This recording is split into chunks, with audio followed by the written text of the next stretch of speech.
Boa noite a todos, mais uma vez, e a verdade é a oitava semana, é um bom desafio, sobretudo se nós procurarmos ter em mente o que se tratou desde o início do livro de Gênesis e tentar fazer uma continuidade desde o primeiro versículo até o que temos tido aqui. O ideal, que eu não sei se vou conseguir atingir, era ter tudo isto memorizado até agora, incluindo o texto bíblico, mas isso é um desafio colossal que eu provavelmente não irei conseguir. Mas vou partilhar aqui os meus slides. A ideia sempre então é nós conseguirmos ir lembrando desde o início o que temos estado a dar e perceber de facto aquilo que o Senhor tem feito desde o início. O tema que eu tenho dado aqui é origens, rupturas, também temos bênçãos e promessas. Então é nesse sentido que nós iremos andar. Deixem-me só ver se eu consigo encontrar. Outro dia ele não entrava, hoje eu não encontro.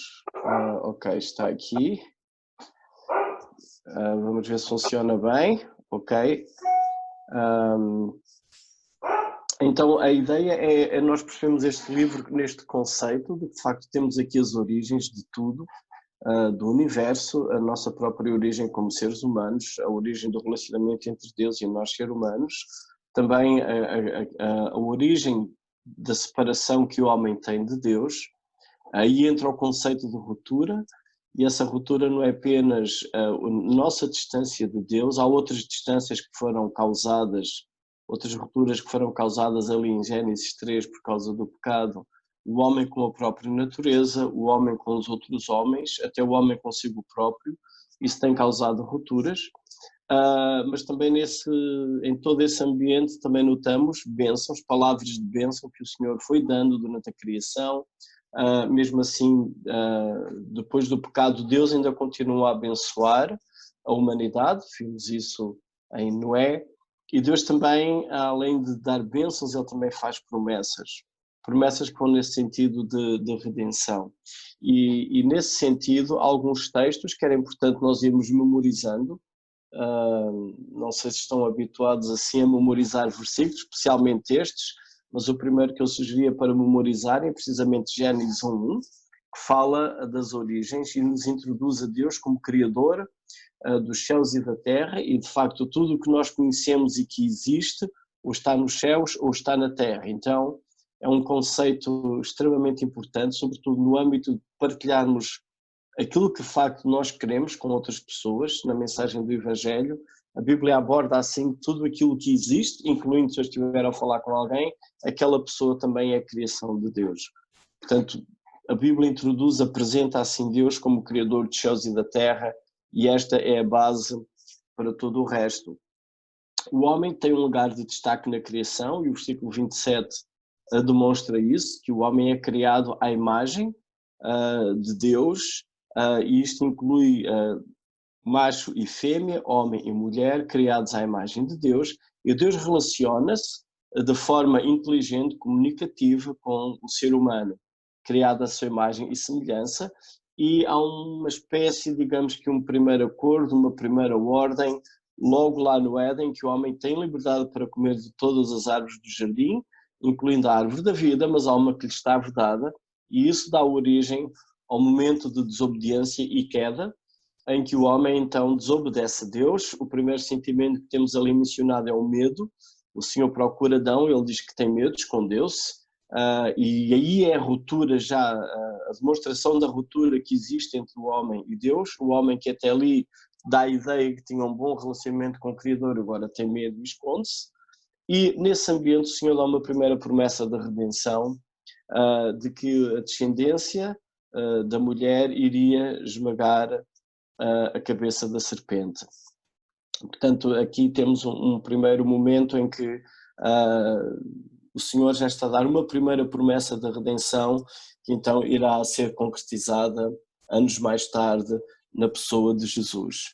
Então depois nós passamos o resto dos capítulos que nos iam introduzindo ao homem nesse estado separado de Deus, numa degradação, uma espiral de degradação humana, cada vez o pecado a aumentar mais.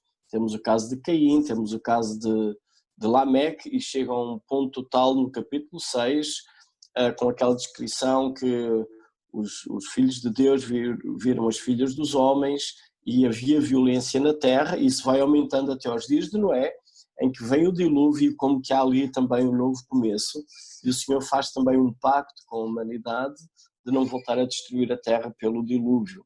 Depois temos toda aquela quadro de nações em que somos introduzidos, somos apresentados às várias etnias, vários povos sobre a terra, já depois de Babel, portanto, aliás, durante a Torre de Babel, e que nos dá origem à família de onde vem o nosso patriarca Abraão, que somos introduzidos no fim do capítulo 11. No versículo 3 de Gênesis, há um outro versículo para memorizar.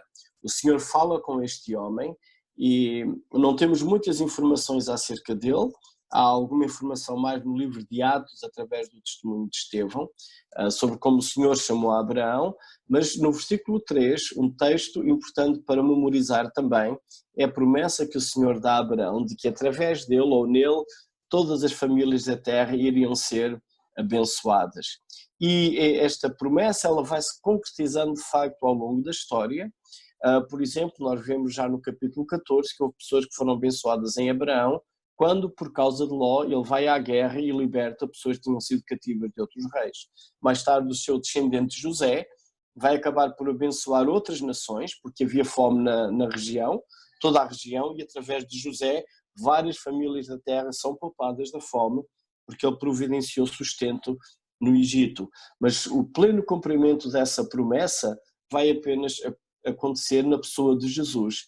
Nele, sim, descendente de Abraão, todas as famílias da terra são abençoadas, e isto relaciona-se de novo com a Gênesis 3,15, a ligação daquela promessa de redenção. Então são bons textos para nós decorarmos, porque eles estão num seguimento desde o início, falam da questão do pecado, da providência de Deus para o pecado, a solução, através desta descendência que vai ter em Jesus, e aí nós podemos apresentar o Evangelho, e hoje iremos ter mais um versículo para decorar também.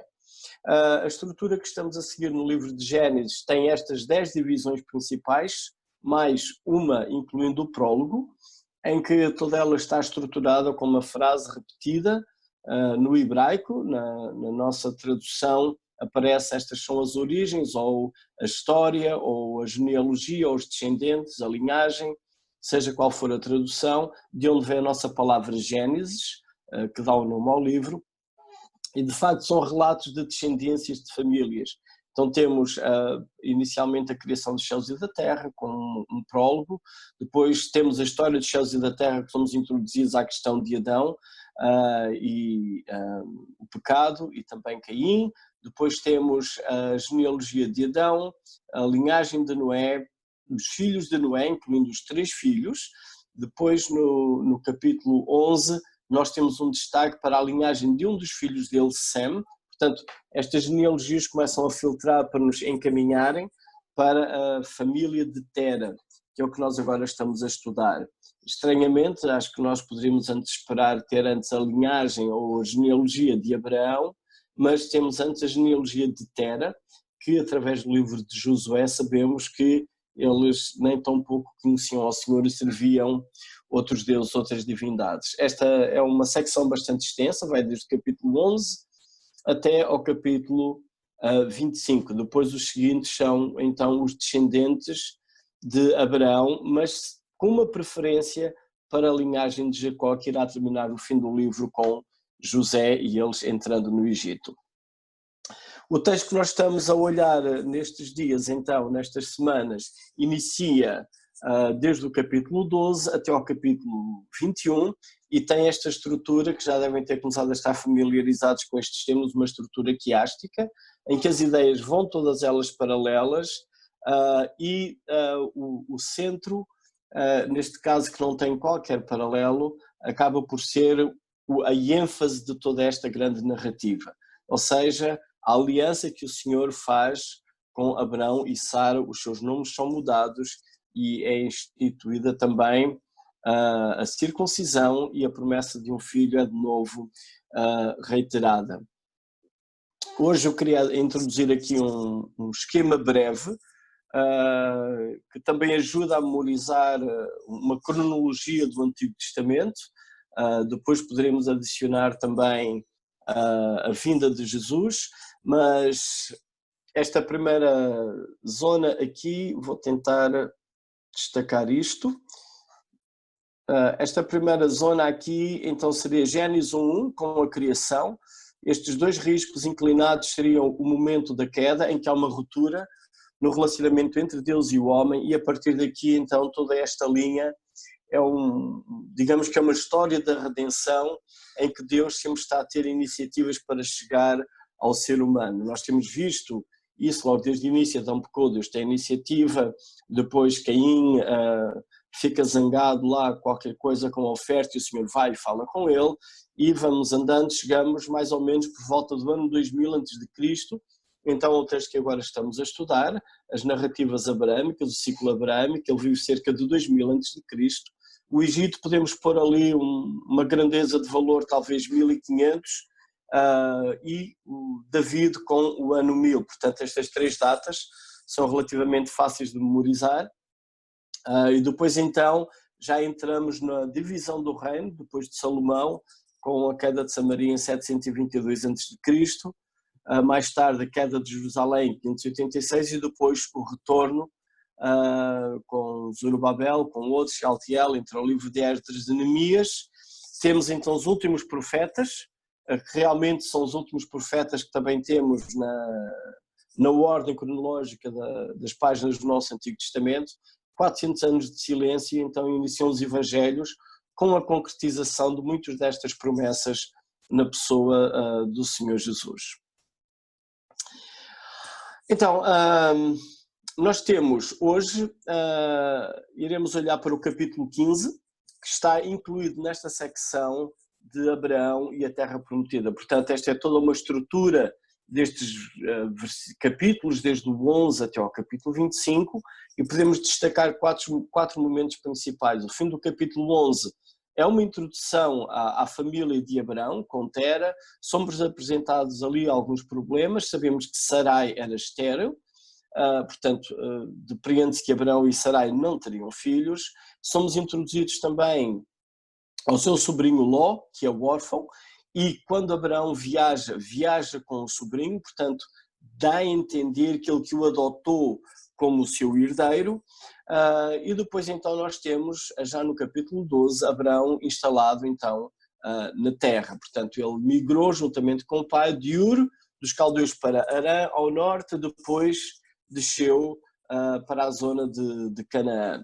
Então, os capítulos 12 a 15 então estão em toda essa região geográfica, digamos assim.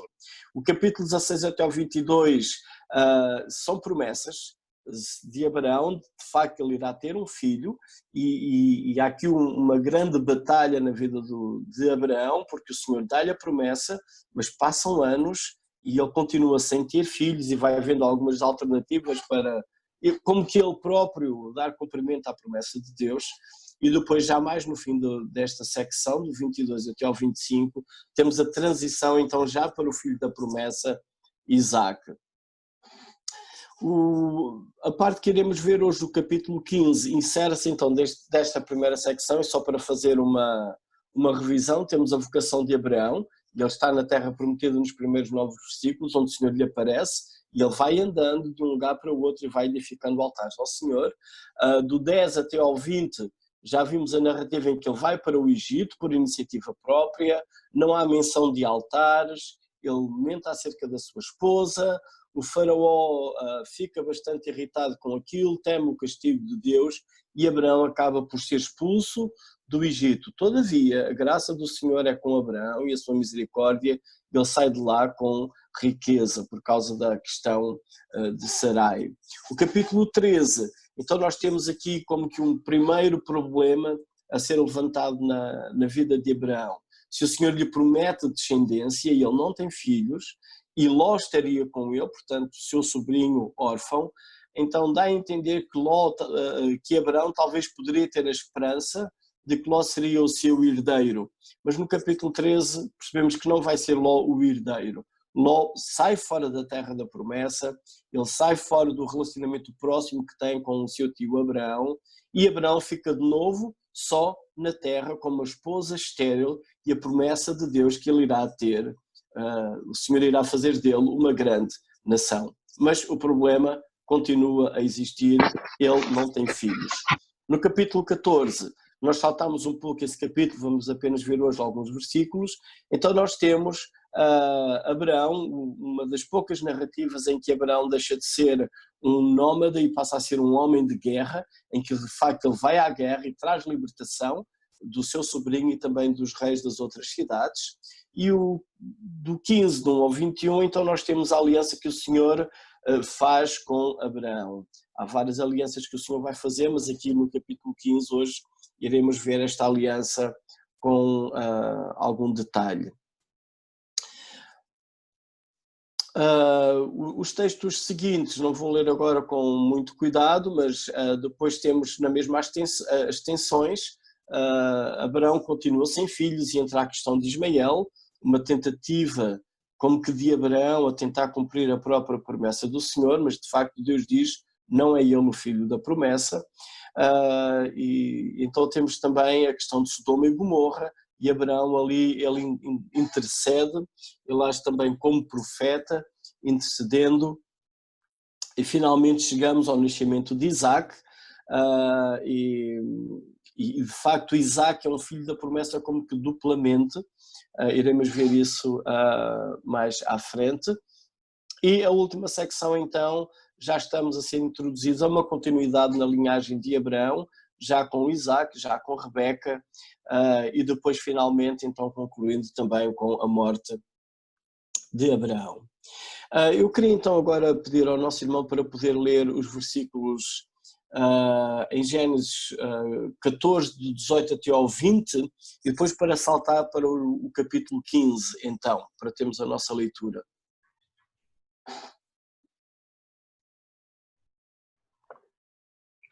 Rangel, tens que ativar o teu micro. Ok. Olá, boa noite a todos. Então eu vou ler agora no livro de Gênesis, capítulo 14, versículo 18 até o 20. Melquisedeque abençoa a Abraão. Melquisedeque, rei de Salém, trouxe pão e vinho. Era sacerdote do Deus Altíssimo. Abençoou ele a Abraão e disse: Bendito seja Abrão, estou lendo errado, é Abrão aqui, pelo menos ainda está Abrão, e diz: Bendito seja Abrão pelo Deus Altíssimo que possui os céus e a terra, e bendito seja o Deus Altíssimo que entregou os teus adversários nas tuas mãos, e de tudo lhe deu Abrão o dízimo. Agora eu vou passar para o capítulo 15 e vamos ler do versículo 1 até o 21. Deus anima Abrão e lhe promete um filho. Depois desses acontecimentos, veio a palavra do Senhor a Abrão numa visão e disse: Não temas, Abrão, eu sou o teu escudo e teu galardão. Será sobremodo grande. Respondeu Abrão: Senhor Deus, que me haverás de dar se continuo sem filhos e o herdeiro da minha casa é o Damasceno Eliezer? Disse mais Abrão: A mim não me concedeste descendência, e um servo nascido na minha casa será o meu herdeiro. A isto respondeu logo o Senhor, dizendo: Não será esse o teu herdeiro, mas aquele que será gerado de ti será teu herdeiro. Então conduziu até fora e disse: Olha para os céus e conta as estrelas, se é que podes. e lhe disse: será assim a tua posteridade. Ele creu no Senhor, e isso lhe foi imputado para a justiça. Disse-lhe mais: eu sou o Senhor que te tirei de Ur, dos caldeus, para dar-te por herança essa terra. Perguntou-lhe Abrão: Senhor Deus, como saberei que hei de possuí-la? Respondeu-lhe: toma-me uma novilha, uma cabra e um cordeiro, cada qual de 3 anos, uma rola e um pombinho. Ele, tomando todos estes animais, partiu-os pelo meio e lhe expôs em ordem as metades, uma defronte às outras, e não partiu as aves. Aves de rapina desciam sobre os cadáveres, porém Abrão as enxotava. Ao pôr do sol, caiu profundo sono sobre Abrão, e grande pavor e cerradas trevas o acometeram. Então lhe foi dito: sabe com certeza que a tua posteridade será peregrina em terra alheia e será reduzida à escravidão e será afligida por 400 anos. Mas também eu julgarei a gente a quem tem de sujeitar-se, e depois sairão com grandes riquezas. E tu irás para os teus pais em paz. Serás sepultado em ditosa velhice. Na 4ª geração tornarão para aqui, porque não se encheu ainda a medida da iniquidade dos amorreus. E sucedeu que, posto o sol, houve densas trevas, e eis um fogareiro fumegante e uma tocha de fogo que passou entre aqueles pedaços. Naquele mesmo dia, fez o Senhor aliança com Abrão, dizendo: a tua descendência dei esta terra, desde o rio do Egito até ao grande rio Eufrates, o Queneu, o Quenezeu, o Cadmoneu, o Eteu, o Ferezeu, os Refaíns, o Amorreu, o Cananeu e o Gigarzeu e o Zebuseu. Ok, obrigado pela leitura. Então, vamos ver primeiro aqueles versículos em Gênesis 14, não lemos todo o capítulo, e eu queria chamar a atenção em especial para esta questão dos versículos 18, 19 e 20. Toda a narrativa do capítulo 14 é em torno de um ambiente de guerra, portanto há uns reis que têm dominado outros reis, estes revoltam-se, vão à guerra, isto em termos de geografia, esse ambiente andaria onde é hoje o Mar Morto, o sul do Mar Morto. Então seria aí que mais ou menos estes eventos, em termos gerais, aconteceram. E o que é estranho neste texto é a menção, como a forma como Melquisedeque é mencionado.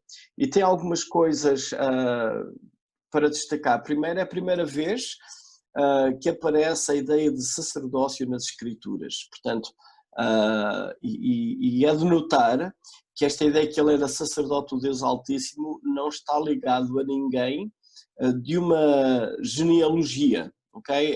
Melquisedeque aparece aqui, é uma das coisas estranhas nele. Ele aparece, ele é sacerdote do Deus Altíssimo, mas não tem nenhuma linhagem nem anterior que o ligue a alguém das genealogias já mencionadas, nem posterior que vá ligar a uma genealogia de sacerdócio, alguma coisa assim. Depois também a forma como ele é mencionado nas Escrituras é impressionante. Portanto, temos aqui estes versículos, 3 versículos em Gênesis 14, depois ele é mencionado no Salmo 110, no versículo 4, e depois, então, o autor da carta aos Hebreus, com um pouco mais, ele estende-se um pouco mais a falar sobre Melquisedeque, mas também é a única vez em que ele também é mencionado. O Salmo 110, eu vou ler, é um salmo, creio que é bastante nosso conhecido, e ele inicia dizendo: disse o Senhor ao meu Senhor. Aliás, este é um tema que surge no Novo Testamento na conversa que Jesus tem com os seus opositores, com fariseus. Assenta-te à minha direita até que eu ponha os teus inimigos debaixo dos teus pés. O Senhor enviará de Sião o cetro do seu poder, dizendo, domina entre os teus inimigos. Então, temos aqui um texto em que há um Senhor que está a dominar, a ideia de reino está aqui presente, apresentar-se-á voluntariamente o teu povo no dia do teu poder, com santos ornamentos, com orvalho emergindo da aurora, que serão os teus jovens. O Senhor jurou e não se arrependerá, tu és sacerdote para sempre, segundo a ordem de Melquisedeque. Então, como que é estranha a menção de Melquisedeque no Antigo Testamento e a forma abrupta como ele aparece no livro de Gênesis. No entanto, temos um poema aqui de David em que ele discerne que há alguém acima dele a nível de monarquia de reinado. E Hebreus então faz esta explicação. Eu não vou estar a ler todos aqueles versículos em Hebreus, eu creio que são conhecidos, mas Hebreus faz esta ligação, fazendo então menção de Jesus através de uma nova aliança, sendo ele um sumo sacerdote, mas não de uma ordem ligada à aliança mosaica, uma ordem levítica ou arónica, mas ele vai ligar o autor de Hebreus à questão aqui com Melquisedeque.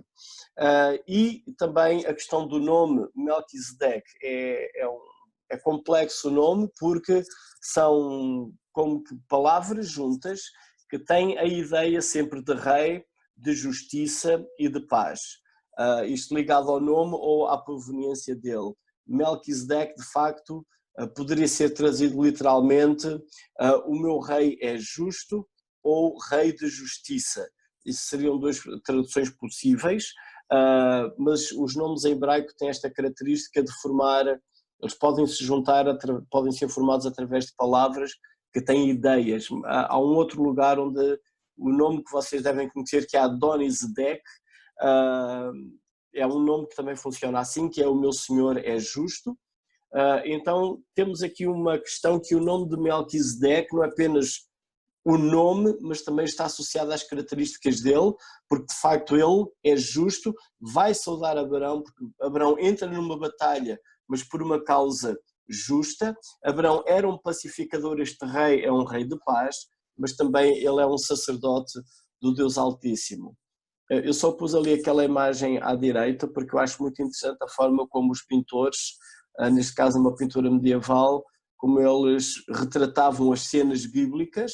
Estamos aqui a falar de Abraão com 2000 anos antes de Cristo, mas com todo o traje e todo o modo da época em que o próprio pintor vivia. Portanto, obviamente, o que estão a ver na imagem de Abraão e Melquisedeque não corresponde, sobretudo nas vestimentas, ao que terá acontecido.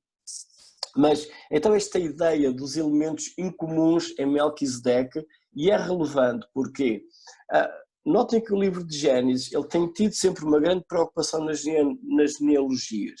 Sempre temos a linhagem de toda a gente. Antes de alguém surgir, nós temos uma antecipação da informação sobre essa personagem. Portanto, nós tivemos uma antecipação de Noé. Okay? Antes de chegarmos à narrativa do dilúvio com Noé, nós fomos introduzidos a Noé, ao seu nome, uma expressão sobre ele. Antes de chegarmos a Abraão no capítulo 12, fomos apresentados a Abraão no fim do capítulo 11. Mas Melquisedeque, ele aparece de uma forma abrupta. Os versículos anteriores estão a falar do rei de Sodoma, que vai ter com Abraão. O versículo 21 volta a falar no rei de Sodoma. Aliás, se experimentarem fazer uma leitura omitindo estes versículos, em nada vai alterar o texto daquela narrativa. Portanto, estes versículos como que funcionam ali uma pequena ilha, em que apenas vemos que este Melquisedeque vai ter com Abraão. Portanto, ele aparece de uma forma abrupta, tem ausência de genealogia, e isso é estranho, em especial no livro de Gênesis. Portanto, não é mencionado nem os seus ascendentes, nem os seus descendentes. Também ele junta estes dois cargos ou ofícios, ele é tanto rei como também é sacerdote. Portanto, está associado à ideia de paz, à ideia de justiça.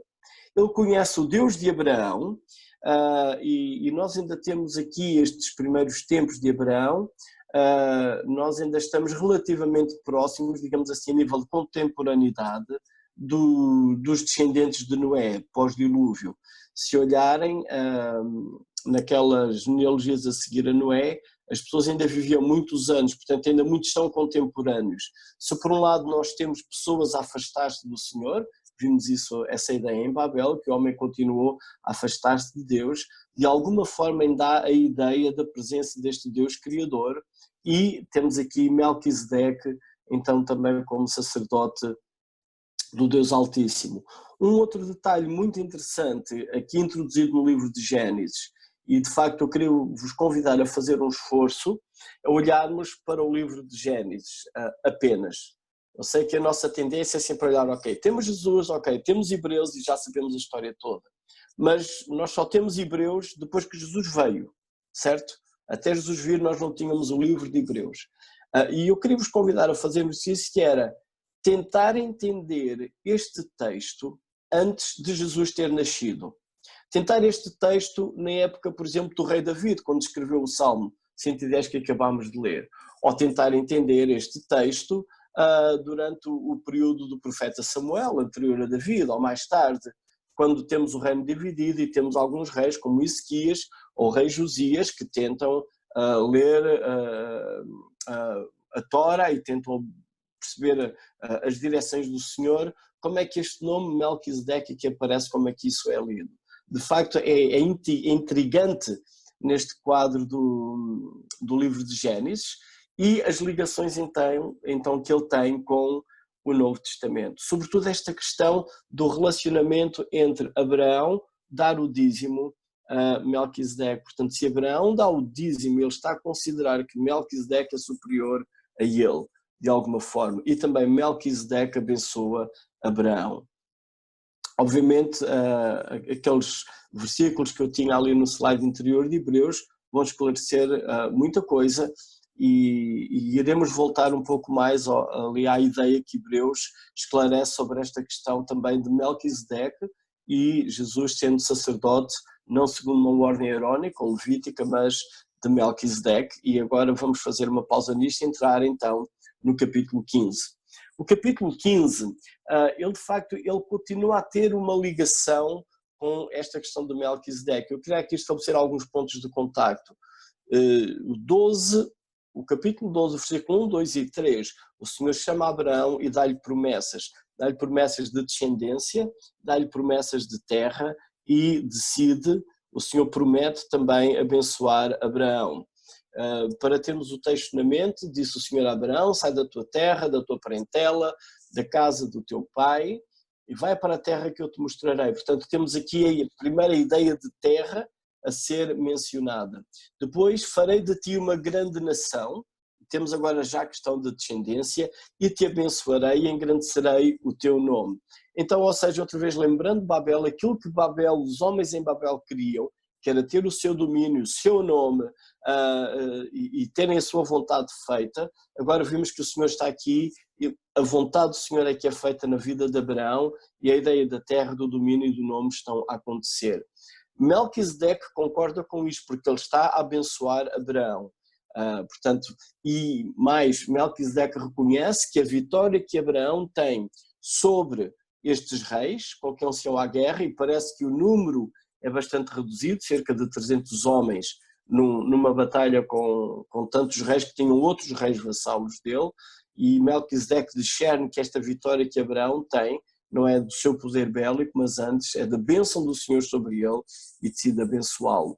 E neste seguimento nós somos apresentados então aqui ao capítulo 15. No capítulo 15 o Senhor volta a falar de novo com Abraão e temos dois momentos. Temos um primeiro momento em que o Senhor fala nos primeiros 6 versículos e depois do versículo 7 até ao 21 há uma outra fala do Senhor em relação a Abraão. E as ideias de novo vão paralelas, portanto agora temos aqui uma estrutura quiástica em que o ponto central indica um centro. Nós temos aqui ideias paralelas porque realmente a importância delas é precisamente igual. E temos que ter de novo em mente esta questão de Gênesis 12, 1 a 3 e este texto de Gênesis 15. Então, no versículo 1, o Senhor ele faz uma primeira promessa a Abraão aqui. Ele diz depois destes acontecimentos, portanto do versículo do capítulo 14, e o Senhor disse a ele: não temas, eu sou o teu escudo, o teu galardão será sobremodo grande. E esta é a promessa. E Deus apresenta-se a ele com esta forma que temos, Abraão, eu sou o teu escudo. Deus apresenta-se com este eu sou. Ainda não temos aquela expressão de eu sou, de Gênesis, de Êxodo, mas o Senhor está aqui a apresentar-se a ele, eu sou o teu escudo, ou seja, aquilo de facto que Abraão precisa é do Senhor. E a mesma ideia, como Deus se apresenta, volta a ser repetida no versículo 7. E o Senhor agora no versículo 7 diz assim: eu sou o Senhor, ou neste caso eu sou Yahvé, que te tirei de Ur dos Caldeus para dar-te por herança esta terra. Então duas coisas, dois temas muito importantes aqui acerca do relacionamento entre o Senhor e Abraão é que o escudo, a defesa, a bênção de Abraão, tudo isso é o Senhor, mais ninguém. A guerra acontecida no capítulo 14 não é resultado dos seus servos ou qualquer outra coisa. É o Senhor que é o escudo de Abraão. Também, no versículo 7, Abraão está ali não porque migrou com o pai de Ur para Harã por causa de questões de guerra, provavelmente, mas ele está ali porque o Senhor o tirou. Portanto, não é apenas Abraão que vai, mas é o Senhor que o tira. Então temos aqui Deus a demonstrar que o que está a acontecer na vida de Abraão não são as suas próprias decisões ou vontade, mas é a ação direta do Senhor na vida deste homem. E são perspectivas interessantes porque nós podemos perceber que o Senhor diz para ele sair e lemos que ele foi, ainda que leva alguns anos a acontecer essa saída desde Ur, Harã até Canaã, mas de facto ele vai. Mas agora notem que o Senhor diz que ele o tirou. Então, o primeiro ponto que temos aqui crítico na vida de Abraão é Abraão tem que começar a discernir que o que acontece na vida dele não são apenas uma série de ações aleatórias ou de vontade humana, ou seja o que for, bem planeadas por parte do homem, mas o que acontece na vida de Abraão é a ação direta do Senhor sobre ele. Se Abraão está ali, é porque o Senhor o tirou. Se Abraão ganhou a guerra do capítulo 14, é porque o Senhor é o seu escudo. Ou seja, a existência de Abraão depende de Deus. E aqui Deus ele está a colocar-se como deixa-me usar esta expressão, o grande rei que está acima do seu vassalo, que é Abraão. Portanto, a ideia que tínhamos de Gênesis 1, do Deus criador dos céus e a terra, que cria o homem à sua imagem e semelhança, e o homem está subordinado a Deus, Deus dá ordens, o homem é subordinado a ele, tem que lhe obedecer e vive na dependência de Deus, continua o mesmo princípio nas Escrituras. Agora, o Senhor apresenta-se assim a Abraão. Se Abraão ganha guerras, se Abraão está onde está, é por causa da ação divina na sua vida. É interessante que, apesar de Deus se apresentar desta forma, nós não temos um Abraão calado. Nós temos um Abraão que fala. E Abraão, tanto na primeira parte como na segunda, ele fala e questiona o Senhor. No versículo 2 e 3, Abraão diz: Senhor,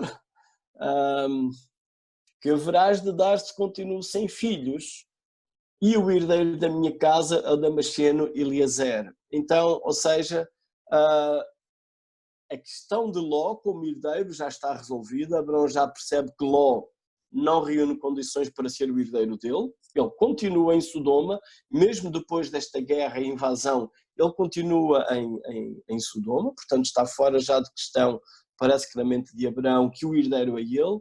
Então surge a ideia de ser o seu próprio criado, queria ser o seu herdeiro, como ele não tem descendência.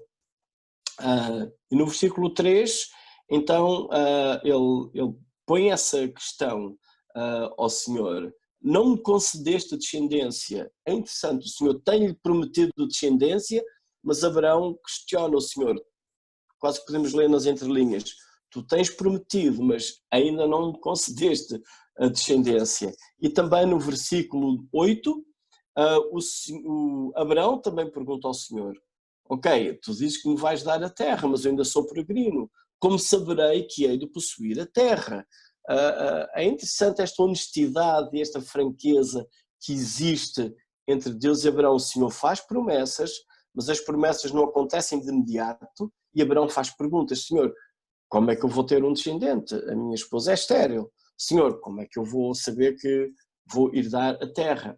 E graciosamente o Senhor aquieta Abraão, e é interessante que ele vai buscar algumas ilustrações no versículo 4 e 6. Então o Senhor,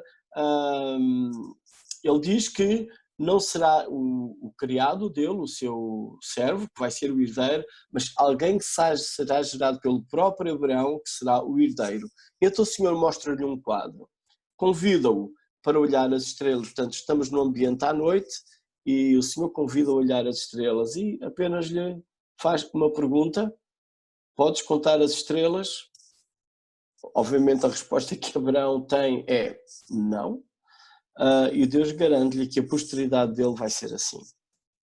Também, no versículo 9 e 21, o Senhor tem de novo um quadro para Abraão, para lhe assegurar sim que ele vai dar a terra, e não vamos agora olhar para esse texto.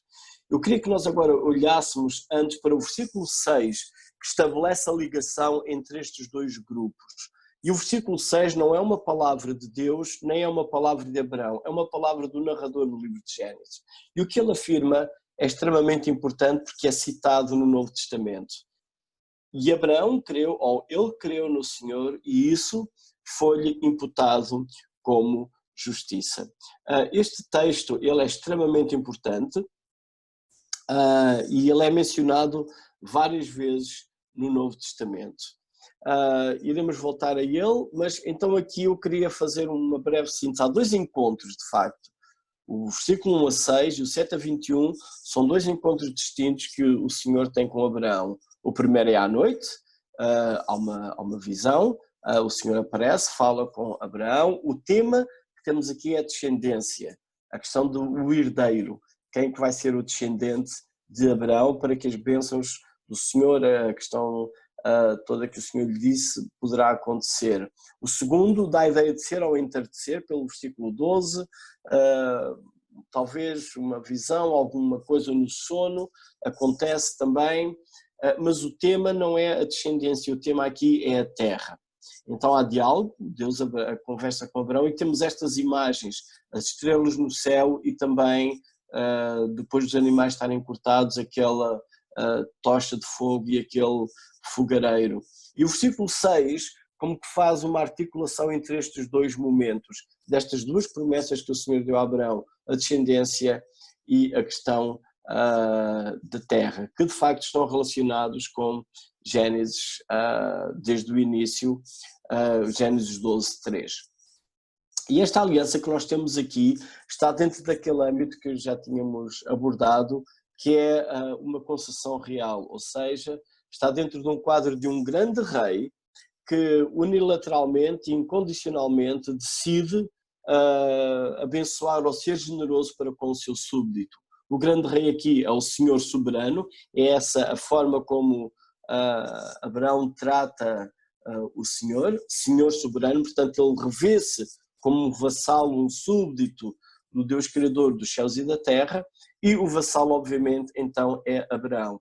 Não há necessariamente uma condição para que esta aliança seja cumprida, ou seja, o Senhor unilateralmente ele decide abençoar Abraão, promete-lhe a descendência, e é muito interessante a forma como o Senhor decide também garantir a Abraão a promessa da terra.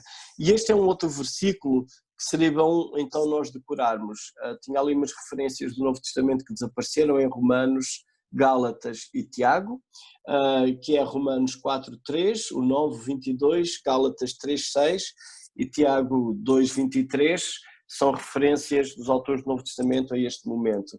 Ele creu no Senhor e isso foi imputado para a justiça. Então aqui eu queria fazer uma ligação com estes vários versículos que temos estado a decorar acerca desta história da redenção que temos no livro de Gênesis. Voltando desde o início, versículo 1, Deus é criador dos céus e da terra e de tudo. Então depois dele criou o homem à imagem e semelhança.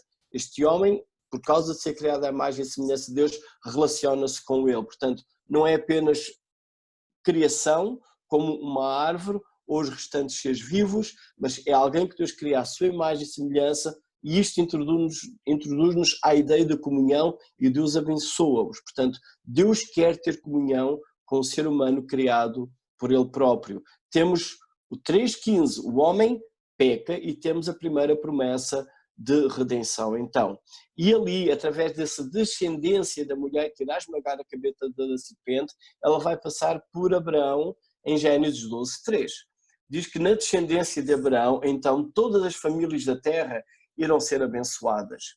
E agora aqui nós temos o princípio de justificação pela fé, que tanto tocou a vida de Martinho Lutero. Não lendo este texto necessariamente, o texto que ele leu mais foi Abacuque, onde diz que o justo pela sua fé viverá, mas aqui o narrador de Gênesis, ele estabelece aqui este princípio também, de que por causa de Abraão crer naquilo que o Senhor disse, isso lhe é imputado como justiça, ou seja, diante de tudo aquilo que Abraão tinha vivido, dos seus pais com quem ele convive, com outros reis, inimigos, com reis em que ele também vai fazendo alianças e tem relacionamentos, Abraão decide acreditar naquilo que Deus diz. E isto é fé.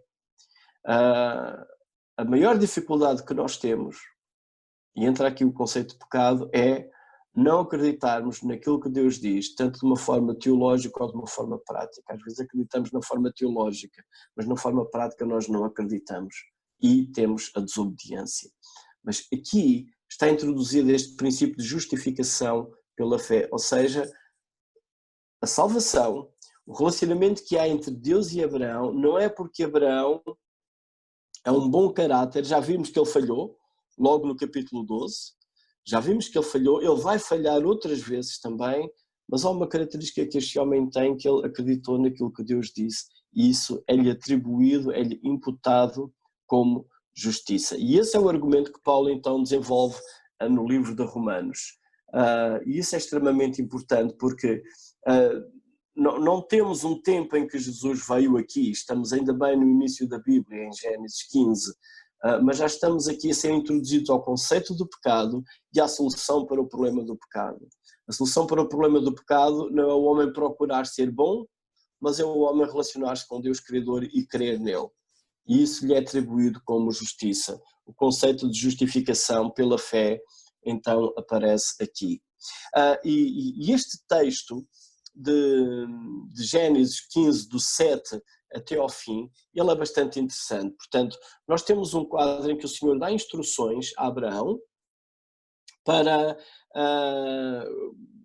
lhe mostrar que ele realmente vai dar a terra. Então, a resposta do Senhor vem no versículo 9. Portanto, Abraão faz a pergunta: como é que eu sei que vou possuir a terra? E o Senhor então dá-lhe instruções para ele tomar alguns animais, partiu-los pelo meio e vai pôr em ordem, de fronte as metades, de fronte umas das outras, e então depois parece que havia algumas aves que vinham lá, e entretanto vem sono sobre Abraão, e o texto aqui não dá muitos detalhes, não é muito claro, não sabemos se ele está a dormir, se não está a dormir, mas há pavor, trevas cerradas o cometeram, e o Senhor fala então do que irá acontecer à sua descendência no Egito, e temos aquela cifra de 400 anos.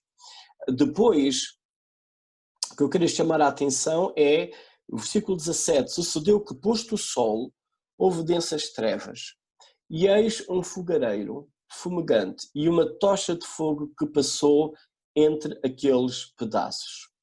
Naquele mesmo dia, fez o Senhor aliança com Abraão, dizendo: à tua descendência dei esta terra, desde o rio do Egito até ao grande rio Eufrates. E depois tem então o nome das nações que iriam estar a ocupar aquela terra. É muito interessante que neste quadro, em que temos os animais cortados ao meio e temos aquela tocha de fogo e também um fogareiro fumegante que passa no meio dos animais, esta é precisamente a garantia que Deus dá de que isto irá acontecer. Temos duas pistas para perceber o que temos aqui. Uma delas vem da parte cultural das outras nações, que é explicado no livro de Jeremias 34, 28. Jeremias 34, desculpa, 28 não, do 18 ao 20.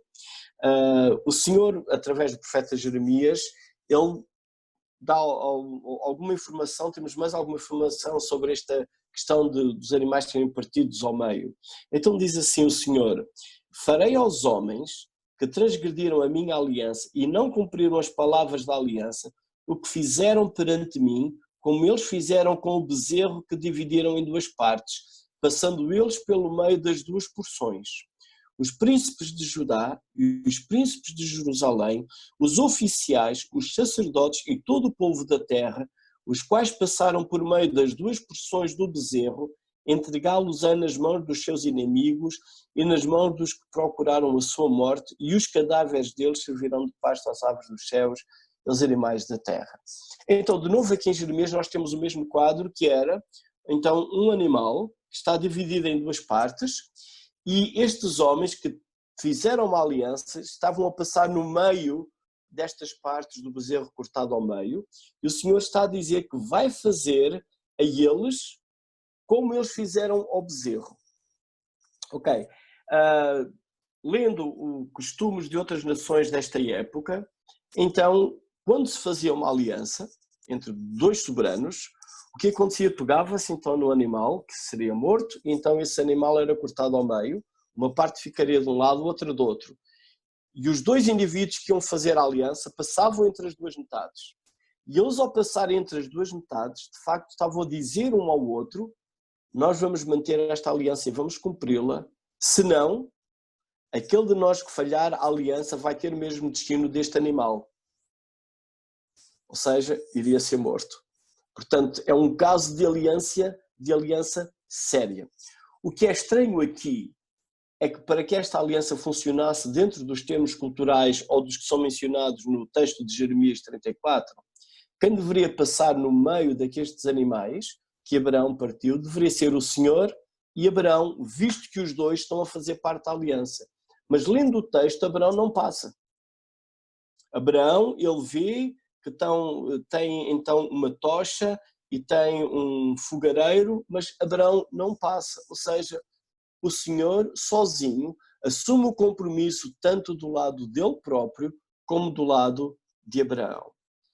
O diagrama que eu tenho ali tenta representar isso. Então quando temos um acordo, uma aliança, seja o que for, mesmo hoje temos contratos de trabalho ou um contrato de casamento, sempre há três elementos importantes numa aliança. Temos, vou dizer, o sujeito A, temos o sujeito B e temos o termo do contrato. Então, se formos para um contrato de trabalho, temos a entidade empregadora, temos o empregado e temos que ter o texto que vai especificar os regulamentos do contrato. Ou num casamento temos o noivo, a noiva e o texto do acordo do casamento.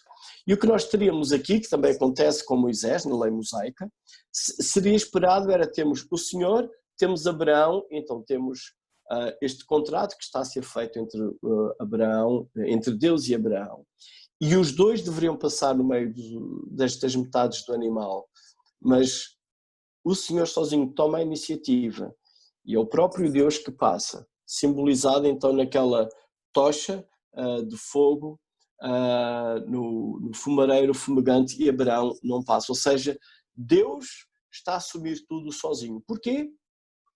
Acho que é fácil de percebermos. É que se Abraão passasse, lendo o resto da narrativa, nós vamos perceber que Abraão vai falhar. Ele já tinha falhado no capítulo 12 quando foi ao Egito. Ele vai voltar a falhar. E este é o dilema que nós temos como seres humanos. Quando nós tentamos fazer um acordo com Deus, esse acordo já está chumbado porque nós vamos falhar. E quando Deus tenta fazer um acordo connosco baseado nas nossas competências ou no nosso compromisso de não errar, esse acordo já está praticamente estragado porque há uma parte que funciona mal, que não é o Senhor, nem é o acordo, mas somos nós. E isso em parte é o que o autor de Hebreus está a argumentar também quando ele vai levantar esta questão de Melquisedeque. Isto mostra a nossa fragilidade humana. A ideia de nós termos um acordo com Deus, ou podemos chegar diante de Deus e dizer: Deus, eu fiz bem, essa ideia sempre está fora de questão, porque nós somos frágeis, erramos e temos esta questão do problema do pecado. Então esta questão do sacerdócio de Melquisedeque, ou seja, o texto de Hebreus, e eu queria ler aqui rapidamente o versículo 7 de Hebreus. Ele não faz referência a esta aliança de Abraão, está a fazer referência à lei mosaica, mas Hebreus 8:7, ele tem uma expressão quase até pode ser um pouco demasiado sensível para nós. Diz assim: porque se aquela primeira aliança, portanto está-se a referir à aliança mosaica, se aquela primeira aliança tivesse sido sem defeito, de maneira alguma estaria sendo buscado lugar para uma segunda aliança. Ou seja, o que o autor de Hebreus está a dizer é que a aliança mosaica tinha um problema. Então, a aliança tem três partes. A parte A seria o Senhor, e obviamente o problema não reside na parte A. Uma aliança em que Deus entra, Deus nunca é um lado frágil de uma aliança. Ele sempre cumpre as suas promessas. A lei, ela não era falha em si mesma. A lei veio de Deus e, no outro lugar, diz que é santa, boa e justa. O problema não é a lei. O problema é a parte B, somos nós. Nós não conseguimos manter as nossas promessas e compromissos para com Deus. Nenhum homem consegue chegar diante de Deus e dizer: eu fiz bem, eu estou aqui, Deus, sem pecado. Daí a necessidade de uma nova aliança, com alguém de um sacerdócio superior, e aqui entra a questão de Melquisedeque, que Hebreus menciona. Porque tem que ser o próprio Deus, e agora ligando com o Novo Testamento e com Jesus, tem que ser o próprio Deus a vir se tornar homem, ser igual a nós, para ele próprio estabelecer uma aliança connosco. E o que nós temos de novo em Jesus é Deus voltar a ter a representar o lado humano para o estabelecimento de uma nova aliança que o Senhor Jesus instituiu naquela noite com os discípulos, e nós chamamos Santa Ceia. Ora, se no caso de Abraão o que nós temos Deus a ter uma aliança com Abraão, mas os únicos implicados no compromisso daquela aliança é o Senhor. Abraão não está. E quando nós temos uma nova aliança no Novo Testamento, nós também temos de novo apenas Deus implicado naquela nova aliança, na pessoa de Jesus. E ele agora também sendo homem, agindo como nosso representante. Mas é significativo que nenhum de nós tem essa capacidade de poder substituir aquilo que Jesus fez na cruz. Pelo contrário, é precisamente ele que vem substituir a nós, como nosso substituto. Deus torna-se homem para que, como homem, possa fazer este acordo, esta aliança com Deus que não falha.